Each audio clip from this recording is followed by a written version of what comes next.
dressing up and doing the part, and then we thought, no, we better not do that. I'm Al Harrison. This is our Taylor University Jazz Ensemble, and we're happy to present this tribute to the Beatles to you. Actually, the idea did come to me as part of the 50th year anniversary of the recording of the Sgt. Pepper's Lonely Hearts Band in 1967. And it was partially because we had our 50th class reunion here this year, and what has happened to me in my career at Taylor is I've moved from having the jazz band play In the Mood and World War II songs through the rock and roll of the 50s, and now the classes that come back are requesting Beatles songs. So you can imagine that's where it is, and I'm thinking, wow, I guess so. Pam and I attended a San Diego Symphony concert a few years ago, which was a Beatles, had a Beatles band and a retrospective look at the Beatles. And we noticed in the audience there were so many older people and younger people, and they were all singing the Beatles song. And so as I sat there in the beauty of that outdoor amphitheater in San Diego, overlooking the harbor there, and listening to the symphony and the band, I thought, wouldn't this be a great concert at Taylor?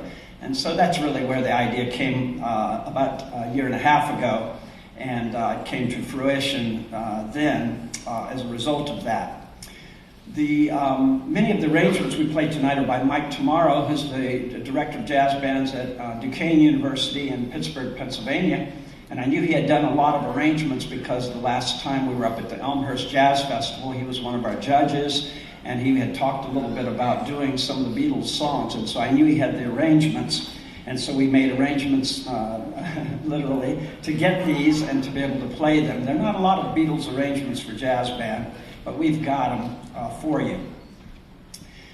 I was born in 1951, so at the time the Beatles made their appearance in 1964, I was 13 years old.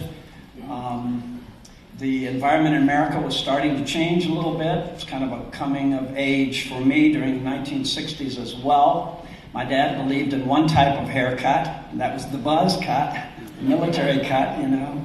And we four boys would go with him to the barber shop, and that was the cut that we got, whether we wanted it or not. I always wanted one of those ducktail cuts, you know, the Elvis thing in the 50s and all of that. But no, there was no way that was going to happen in our home. But this was part of what this was all about as the Beatles came. When we watch these video clips that you'll see tonight, it looks really rather tame by today's standards, but at the time it caused quite an uproar in the American society and culture. So we were all gathered around one black and white television set, 6 kids and mom and dad there together. It was a Sunday night, and we normally watched The Wonderful World of Disney on Sunday nights. We didn't really tune into Ed Sullivan. I think they might have been competing channels, can't remember for sure, but Ed Sullivan had this variety show. And we all heard that the Beatles were going to be on there, so we wanted to watch this. And so we all gathered around and watched this phenomenon happen. And it was quite a memorable experience with a lot of reaction in the church and in the home and in society in general. So in January of 1964, the Beatles song, I Want to Hold Your Hand, that was one of the first ones that I remember, entered the U.S. top 100 hits of the day at number 83. American music companies didn't take it seriously since no British group had ever rocked the waves of the U.S. Ed Sullivan's popular Sunday night variety show refused them top billing initially for their February 16th appearance. By the time the show aired, I Want to Hold Your Hand was number 1 in the American charts. The Ed Sullivan Show had 50,000 requests for the 728 seats in the theater. Needless to say, the results of the showing created a phenomenon known in the States as Beatlemania. The Beatles were on their way to the land of make-believe. Our first song happens to be this tune, not a Beatles tune, but The Land of Make-Believe, Chuck Mangione tune from the 1970s. It'll feature Jonathan Stricker thank you, Jonathan Stricker, on the flugelhorn, which is a very mellow-sounding instrument like the trumpet.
and Paul McCartney were the two primary songwriters and lyricists for the Beatles, but George Harrison and Ringo Starr occasionally got in on the writing action.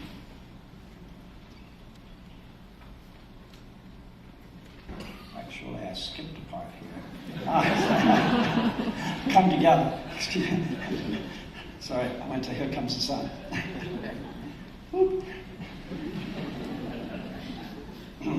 Come Together, that's the one. Started life as a campaign song for Timothy Leary when he decided in 1969 that he was going to run for governor of California against America's future president, Ronald Reagan. Leary's slogan was, "Come together and join the party." Leary later commented about the double meaning of the song, "Come together and join the party," not a political party, but a celebration of life. Leary's aspirations to become governor came to abrupt halt in December of 1969 when he was arrested, charged, and later imprisoned for possession of marijuana. The song was not halted, however, as it later was included on the Abbey Road album. Come Together features Joshi Kangmanichichawa on guitar, and it's a lovely setting of this by Mike Tomorrow.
any of you have watched the Ken Burns Vietnam War special that's been on PBS this fall, those of you who lived through the time, as I did, will remember the nature of the anti-war protests and the feeling of futility that the American people had about that war and how it was progressing and all of that. And so that was also part of the theme of that come together. Can we come together and make some decisions about what we're doing in the military industrial establishment and politics and all of that as well. The next piece has a little brighter sound to it. Here Comes the Sun. This is where I want to comment about George Harrison's contribution. So John Lennon and Paul McCartney were the two primary songwriters, but George Harrison got in on the action as well. After Brian Epstein, the longtime promoter and organizer for the Beatles, died suddenly in 1967, the group struggled. They weren't used to doing business matters themselves. They liked to do the music and not all the legal stuff. And George Harrison had gotten sort of disgruntled because they were spending all their time with attorneys and with recording agents and working on projects that way instead of doing the music. So he decided to take a day away and went to a home of his friend, the famous guitarist Eric Clapton. And they were inside just kind of jamming away, playing some of Eric Clapton's guitars, and the sun came out unexpectedly for that time of the year. I think it was February in the year. In England, you don't always get bright sunny days very often in the wintertime, maybe somewhat reminiscent of Indiana here as well. So he said he immediately went outside with the guitar, felt a ray of hope and optimism, and then composed this song right on the spot. Now, the unique aspect of this piece is in the pop genre is the shifting meters. It goes from 3/4 to 4/4 time. It's interspersed with 3/8 and 5/8 meters also.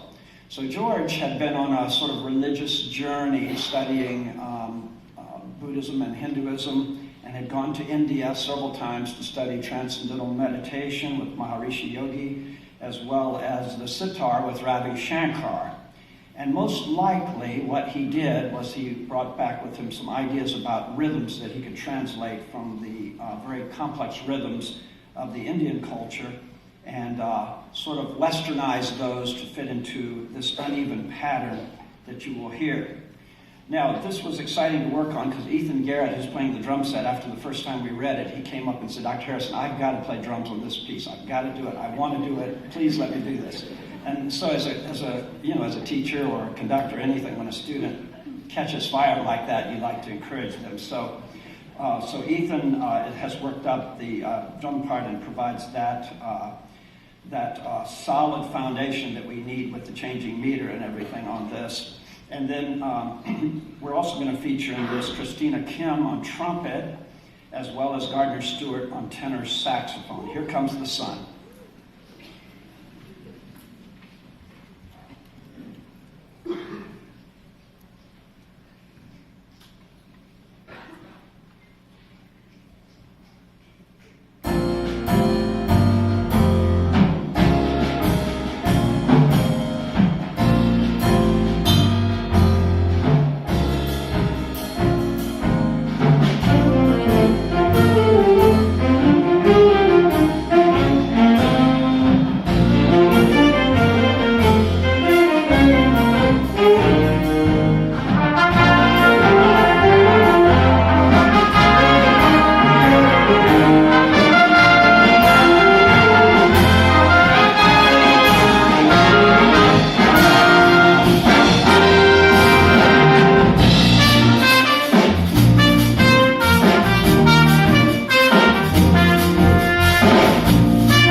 Paul's inspiration for Lady Madonna was the Virgin Mary.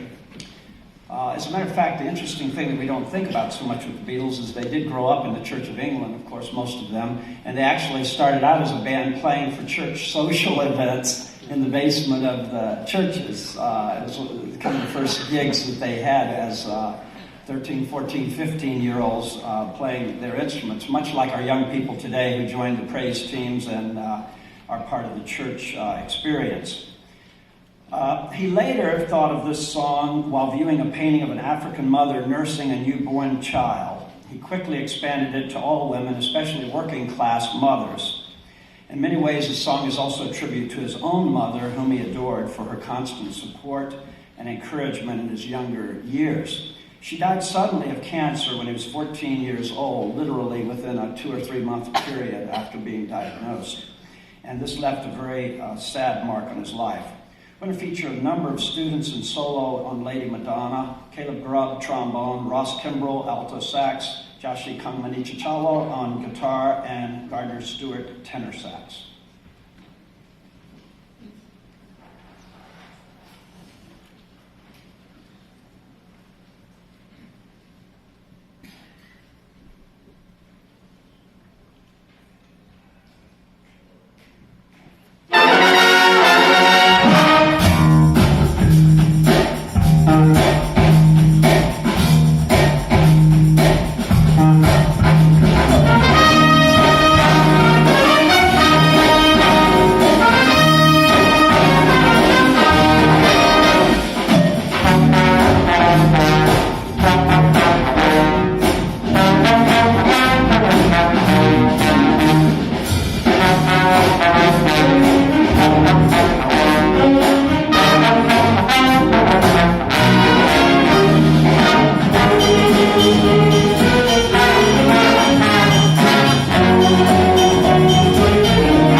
Then we're going to take a few moments to get the combo out front to play a couple of additional Beatles tunes that Jeff Anderson has arranged.